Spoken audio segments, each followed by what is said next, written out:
Welcome to Women in the Arena podcast, the podcast celebrating women doing extraordinary things in plain sight. I'm your host, Audra Egan, and our mission is to elevate the value, strength, and resilience each woman brings to the world. Without further delay, let's go ahead and start the show.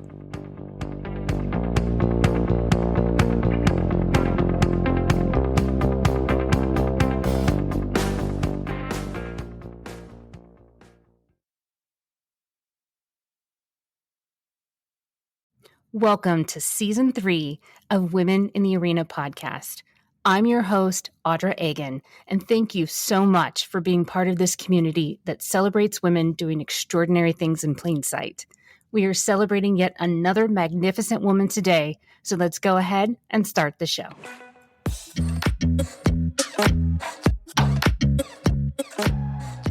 Welcome in, everyone, and thank you for once again joining me this week.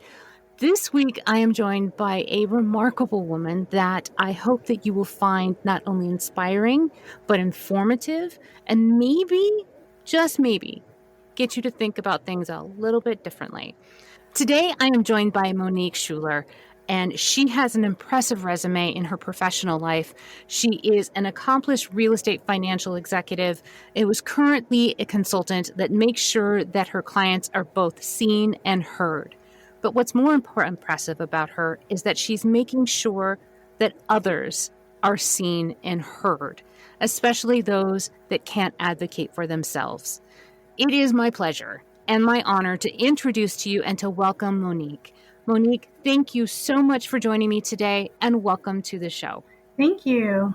I'm excited to be here. I am so excited for you to be here because you and I are going to talk about a fascinating topic that isn't discussed nearly enough. It's probably not very well known, but that is one of the reasons we're going to talk about it. And we'll start with this idea of being seen. And I've done shows before about the importance that everybody wants to be seen because they want to feel as if they matter. Now, Monique, you have this passion for making sure the unseen and the forgotten have a voice because they can't advocate for themselves. Where did this passion manifest and where is it taking you? So actually that passion started on the playground. I was actually the kid that if someone was being bullied, I was the kid to stand up and say no. My mother would take us to homeless centers and we would serve food. We always gave our clothes and donations to others that needed it. My mother also was a person that if someone didn't have somewhere to go for Thanksgiving, our table was always open. So I really believe that being seen came from my mother because she always taught us to see people beyond what you actually see, but see people a little bit deeper than just the physical. It was really important for us to do that. So this was ingrained in you in a very, very young age that all people matter. Yes. That there is a part of society that people like to ignore, that it's easier to forget and be cast aside. But your mom put in you a lifelong habit of making sure that those people in society are remembered, that they're counted, and that they're advocated for. Yes. And you've taken a very unique approach in your current private life in making sure that you continue that endeavor in a very big way. So tell us a little bit about what you have recently done and this new journey that is starting for you now. Yes, I'm on an exciting journey, something that I didn't know was going to actually manifest.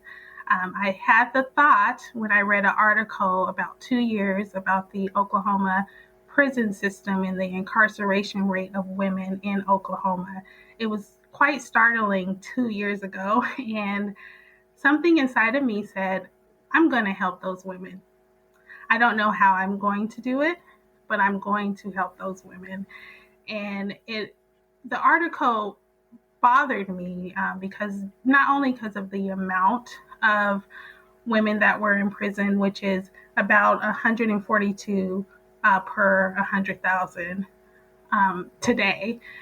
But it also bothered me of who's taking care of these children. Who, if their mothers are in prison, then where are the children going? And currently today in Oklahoma, we're seeing about 26,000 children that have a parent incarcerated. Those are startling numbers, and for me, that seems like it's an emergency. And when an emergency happens, there should be first responders on the ground coming to assist and figuring out what is going on in Oklahoma. So that's exactly what I did. I came to move to Tulsa, Oklahoma. Talk about first responders. I mean, you moved your entire life from Denver, Colorado to Tulsa, Oklahoma because you read an article that startled you so much that you said somebody has to do something about this, and I guess that somebody is me. Do you know why those statistics are so high, that the rate of incarceration specifically for women is higher nationally than any other state in the U.S.?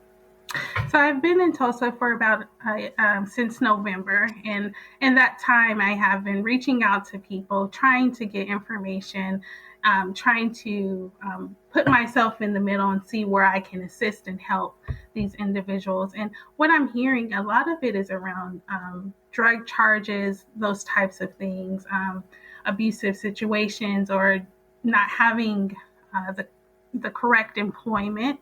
So when you don't have the correct employment, then you make poorer choices. If you don't have the funding to take care of your family, then you're going to make a choice that you think is best for your family, whether that choice is illegal or if it's legal. So right. I think a lot of times what's happening here is that because there's not enough opportunity, or at least people think there may not be enough opportunity for them here, that choices are being made that they feel is the best at the time. Is it specific to Tulsa? Are the rate of incarceration higher as a concentrated area, specifically in Tulsa, or is it all of Oklahoma? It's all of Oklahoma. It's all of Oklahoma. Yes. Is that so? Do you think that is a subject or a response to a poor economic status of Oklahoma, or just a perceived idea that there aren't enough resources or enough opportunities in Oklahoma? I do think that the economy here in Oklahoma can definitely get better. I can speak more for Tulsa and their efforts to help the economy. I'm actually part of a program called Tulsa Remote that actually assisted me to move here to Tulsa.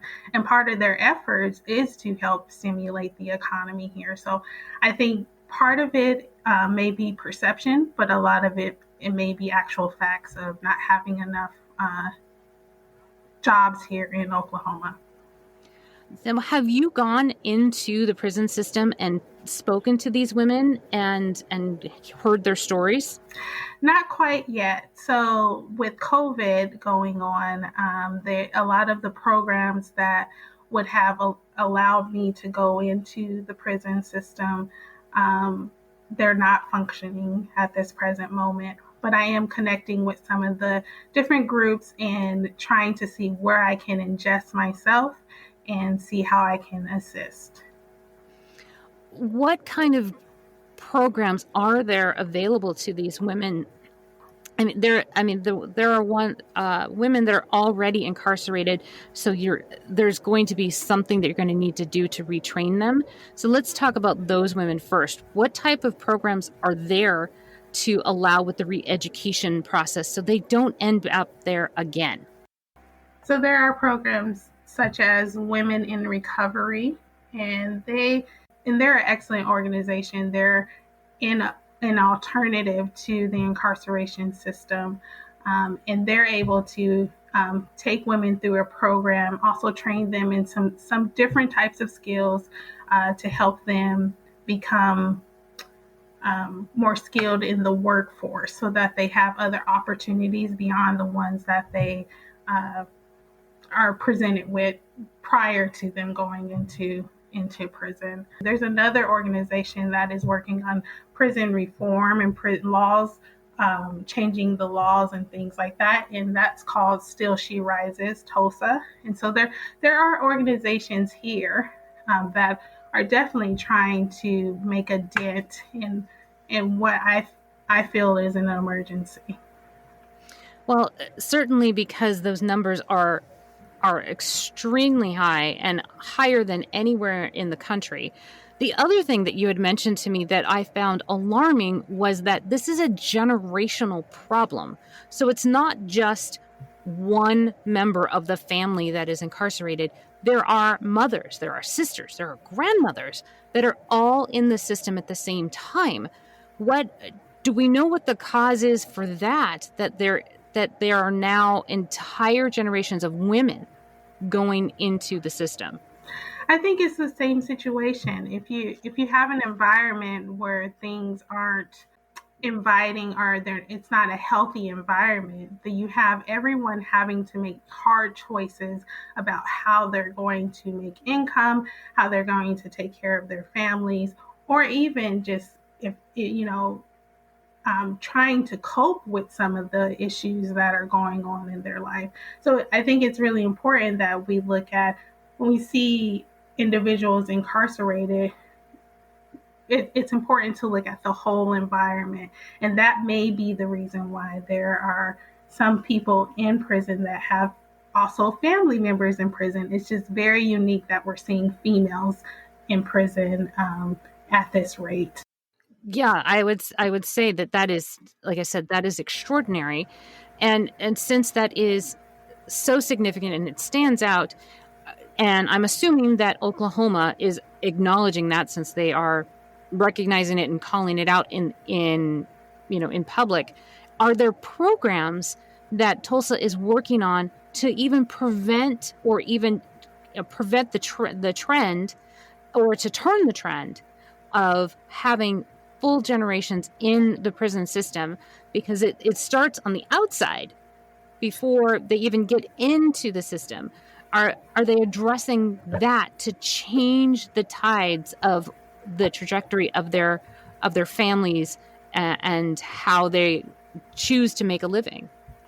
Yes, there is. There's an organization called the George Kaiser Foundation, and that foundation really focuses on the children. On their website, if you go to their website, there's a quote on there that said, "No child is responsible for the circumstances of his or her birth." So their areas of focus are parent engagement, early education, health and family well-being, vibrant and inclusive Tulsa, and then they also have the birth through 8 strategy for Tulsa's best. Is a comprehensive, continuous, and integrated approach that focuses on families to help break the cycle of intergenerational poverty. So there is some efforts here, and I think there's great efforts here. But when you have a problem this big, even with everyone putting all of these different organizations helping out and trying to do their part of it, you still need more people to come alongside and say, where can I help? How can I assist these women? Can I have a conversation with them? Can I be a mentor to them? What can I do to assist in this problem? I mean, and you definitely took that to heart and moved your entire world from one state to the next, because it, like I said, it compelled you so much that you knew somebody had to do something about it, and you decided that it was going to be you. And you had mentioned in the beginning that one of the things that alarmed you the most was the number of children Yes. that are affected by this. So what happens to those children? Where do they end up if their custodial parent is imprisoned? Well, I think that's what the efforts of the organizations that I spoke about the alternative to incarceration. If they're going through these programs, then they still have access to their children, which is really important. Um, but in many places that I've been, where I've known people that have been incarcerated, or I've been in environments where there have been incarcerated people, usually you have relatives or the children are in the system. So those children that are in the system, how do you break that cycle? I mean, if they are without guidance and with from family members, from other parents, how do you break that generational cycle if they go into the foster care system and there's no one there to mentor those children? How how do you fix that? Right. I think that's a huge question. Yeah. I think that's a huge question. But I think that it's people like me and people that care about their neighbor that say, okay, I'm going to work with these children, or I'm going to work with this family, or I'm just going to do what I can to assist this family. So for me, it's all about, if I can get women that are incarcerated to understand their purpose, who they are, who they were intended to be. So that's where the who being seen part comes in.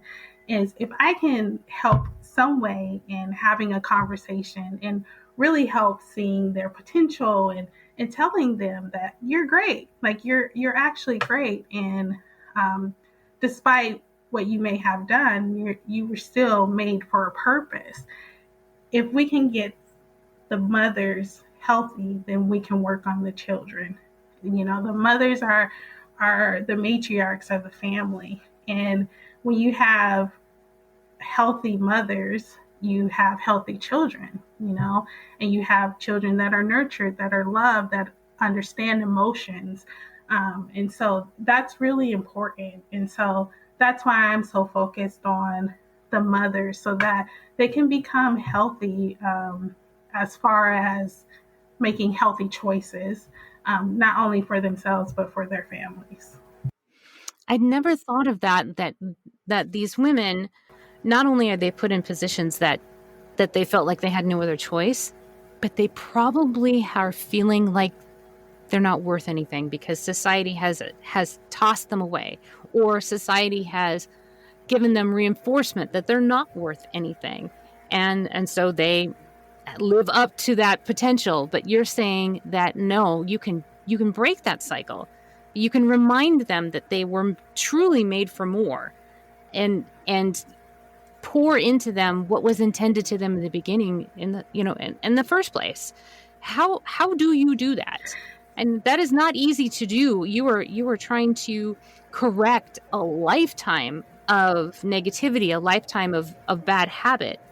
So how are you taking steps to redirect their focus and convince them that no, no, no, no, no, you're worth more, you were put here for more, and you need to live up to that potential? Well, I think it starts with telling the truth.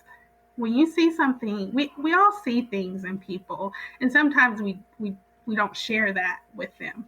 So when I see a person, I want to tell the truth. I want to say what I see. If I see, great potential in you, I'm going to say that. So I think our words are much more powerful than we give credit for, and just saying the truth. But the other thing that I've learned in my own life, from some of the cycles that have been broken in my personal life, is that I am what I become, what I come into agreement with. So if I come in, Expand on that a little bit, because that's interesting. That really had my wheels turning. So tell me a little bit more about that. for example, if someone says, "Oh, you are not an attractive person," and you hear that over and over and over again, and then one day you say, "You know what? I'm not an attractive person." Then everything about you, your actions, your choices, everything about you are based on that foundation that you're not an attractive person. Is that the truth? If you're saying that about yourself and you're accepting that what someone else has said about you, then you're coming into agreement with that thing. And so now you're living life with that thing. So my goal is to understand what these women came into agreement with, and is it the truth? And if it's not the truth, helping them get to a point where they understand, wait, that was not the truth. This was a lie. And I came into agreement. And it's only up to them.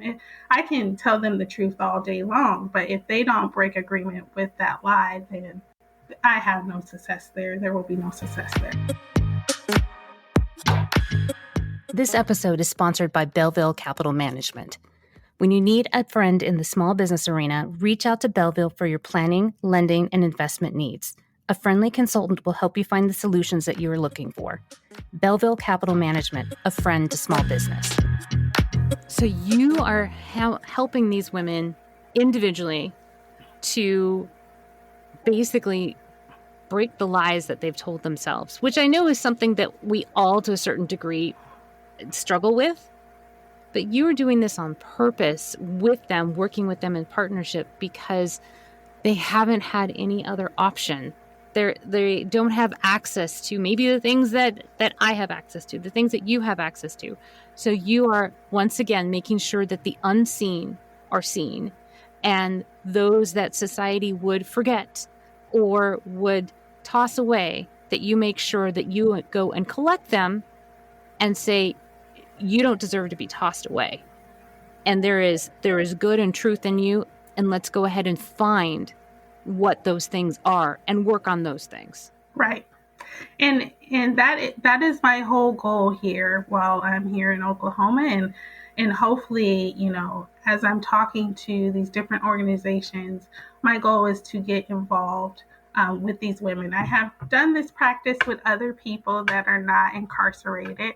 And like I said, in my personal life, I learned it through that happening in my personal life. And it's really effective it's very freeing to know, hey, I've told myself that for many years, that I'm not good, or I'm not valuable, or I'm not beautiful, and all these different things that I've told myself, and they're absolutely not true. But I believe them, and my choices were based off of those lies that I've made true. Being able just to have those conversations. I'm not seeking anything back from anyone. I just want to be able to say, hey, I see you, and you were made for something. You were made for something beyond this. So I'm hoping that there are people out there that are hearing this and are moved and are compelled to do something, but they may not be in a position that they can move to Tulsa, Oklahoma. What is it that people can do to help support this effort to improve these women's lives, short of moving to Tulsa? Yeah, so I would say, get involved by reaching out to some of the organizations that I mentioned, and I'll mention them again. So there's Women in Recovery, and that's the organization that is the alternative to the incarceration system.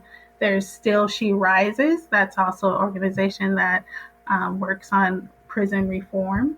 There's the Bell Project, Oklahoma for criminal justice reform.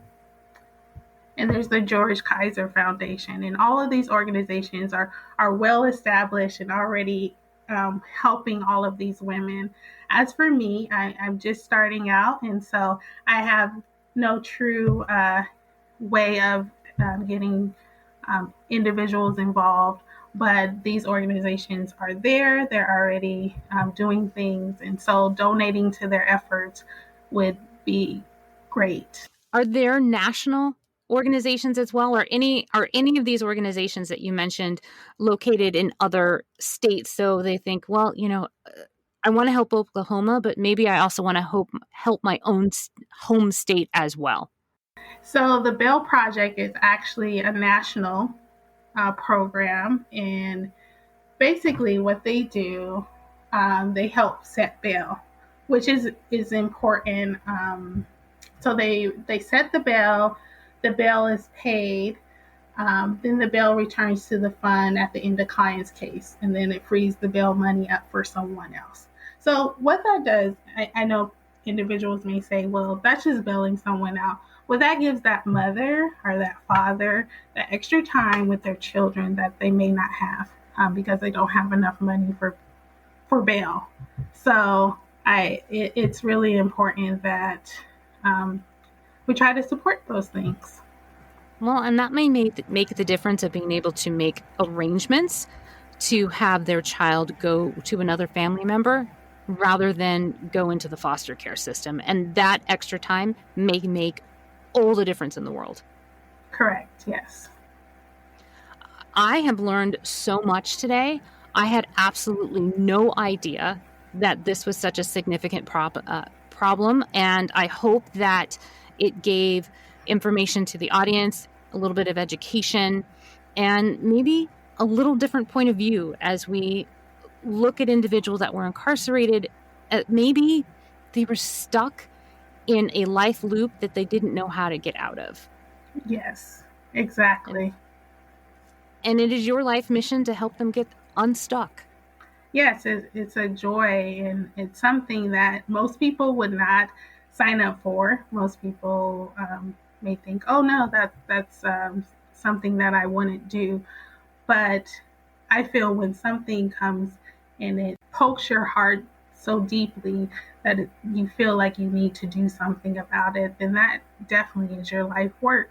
And so I am now finding out that this is what I'm set to do. And so I'm excited to do it. Well, I am glad that you have said yes to this calling. We need more Moniques out there in this world that say yes to something that is greater than themselves. And it shows a generosity of spirit. And I can't thank you enough for doing this hard work. And I want to give you an opportunity to leave a last sentiment with the audience. So, Monique, what would you like to leave the audience with? I think it's important that this whole concept of being seen, that we take the time to stop and see each other with the current climate and everything that's going on in the world. Sometimes we need to take a pause and look at your neighbor and ask them, how are you doing today? Are you okay today? And see people for people, not as objects or things or people you make transactions with, but actually seeing people as you want to be seen. I always go by that saying, love your neighbor as yourself. And that is so important. You should love your neighbor as yourself. And the world would be such a better place if we just took that principle and applied it to our life. Thank you for those lovely words, and reminding us that we all deserve to be seen. Regardless of background, regardless of circumstances, we all deserve to be seen as human. And thank you for the work that you do. Thank you. Monique, it has been a pleasure you being here and speaking with me today. I cannot thank you enough. Thank you so much for being here. Thank you so much for having me. Thank you all again for joining me this week, and we'll see you again next time. That's our show. I want to send a special thank you out to our guests for being so generous with their experiences and their stories, as well as our sponsors so they can allow us to continue to tell these stories. I also want to say a special thank you to all of you, this community that we have been building one person at a time so we can endeavor to change the world one interview at a time. I could not do any of this without your support, and for that, I am forever grateful. I look forward to doing this again, so we'll see you all next week.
This is just the beginning.